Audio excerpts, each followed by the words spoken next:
Joining our conversation are Jimmy Vielkind, who reports on New York State politics for the Wall Street Journal. Also joining us, Danya Perry, a former assistant U.S. attorney in the Southern District of New York. Thanks so much to both of you for joining us.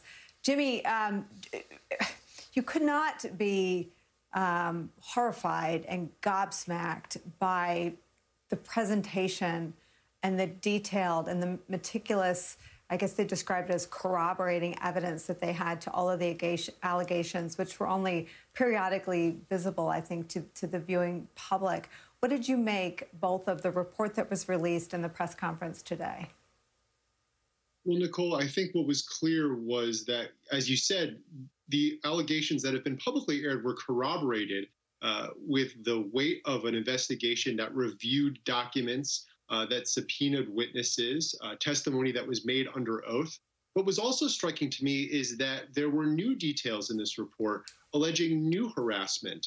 You mentioned in the top of the show that there was a female state trooper who was placed onto the governor's protective detail after he met her at an event some years ago.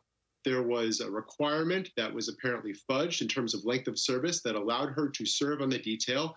And she described the governor touching her belly. She described the governor running his finger up her spine. She said that when the governor asked her why she would get married, because marriage would just reduce her sex drive and also take away her money and end in divorce. She made a very fine point on this. The governor never spoke this way or interacted with male members of his security detail in that way. And that was a common theme among all the women who spoke out, that they were treated differently as a result of their gender, and that the commentary and the physical interactions all produced what many of them described as a feeling of diminishment. To quote Anna Liss, one of the women who spoke out, she felt working for Governor Cuomo that she was reduced to, quote, just a skirt. Danya, can you explain this to sort of a non-legal audience like myself? From the report, it says this: while concluding that the governor engaged in unlawful sexual harassment, we do not reach in this report a conclusion as to whether the conduct amounts to or should be the subject of criminal prosecution. How is that the case?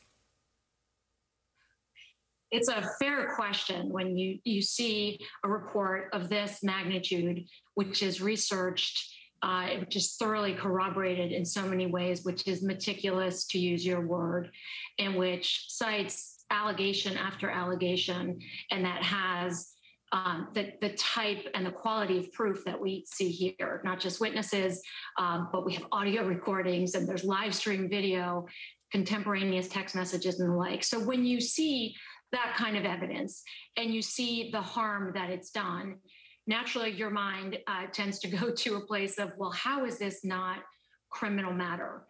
Clearly there are going to be, there should be civil lawsuits, I would imagine, and I don't know that that's been, I don't think anything has been filed yet, but certainly there is evidence, and I think the elements would be met for certain at least misdemeanor counts of unwanted sexual touching and the like. So the scope of this investigation was not to find or even to refer any matters for criminal prosecution. But of course, as we know, they dropped that footnote in the middle of their 165 or so page report. And we know already that the DA in Albany County has been looking at this and has said he's taking this seriously. So we see, certainly there will be some activity on the civil side of the ledger, and it seems that there will be an investigation on the criminal side as well. And Danya, I'm going to play this. This is the comment from the Albany County DA, who spoke exclusively to Nightly News tonight. But I want to ask you about sharing evidence. All this work doesn't have to be done again by an investigative body such as the Albany DA, does it? Absolutely not. I'm sure they will turn over all of their files, and I'm sure they advised all the witnesses at the time that this could very well be turned over and made public, of course.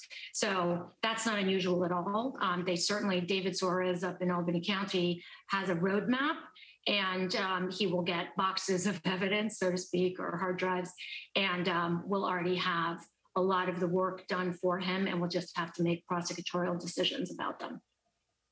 And with that insight, let me play David with on Nightly News earlier. We are conducting our own separate investigation. I think after today's presentation, which here in Albany County, we were witnessing at the same time that the rest of New Yorkers were witnessing, it's pretty clear that we have an obligation here, and thus we've reached out to the Attorney General's office seeking all of the evidence upon which they uncovered and relied upon to author their report. The allegations early on certainly led myself and other prosecutors with concurrent jurisdiction to believe that criminal activity, in fact, had taken place. But we will conduct our own independent investigation. It will be done expeditiously, and we will arrive at those conclusions. For any victim that's out there who's watching this transmission, please reach out to our office, and we will conduct our investigation as discreetly as possible. So, Jimmy, my question, a criminal investigation, calls to resign from the president of the United States and just about every leading Democratic sort of lawmaker and policymaker, a spectacular fall from grace. Are people surprised?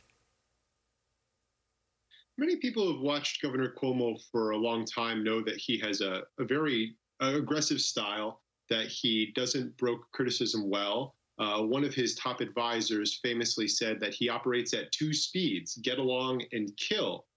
So one thing that was always conveyed to me when these allegations really first roared into the public light in February and March was that the governor didn't come from a place of strength, that to the extent he had partisan allies, or rather allies in his own party, they were sort of friendships of convenience. Many people describe him as a bully, and many people said to me, when a bully gets knocked down, there's nobody to pick him up.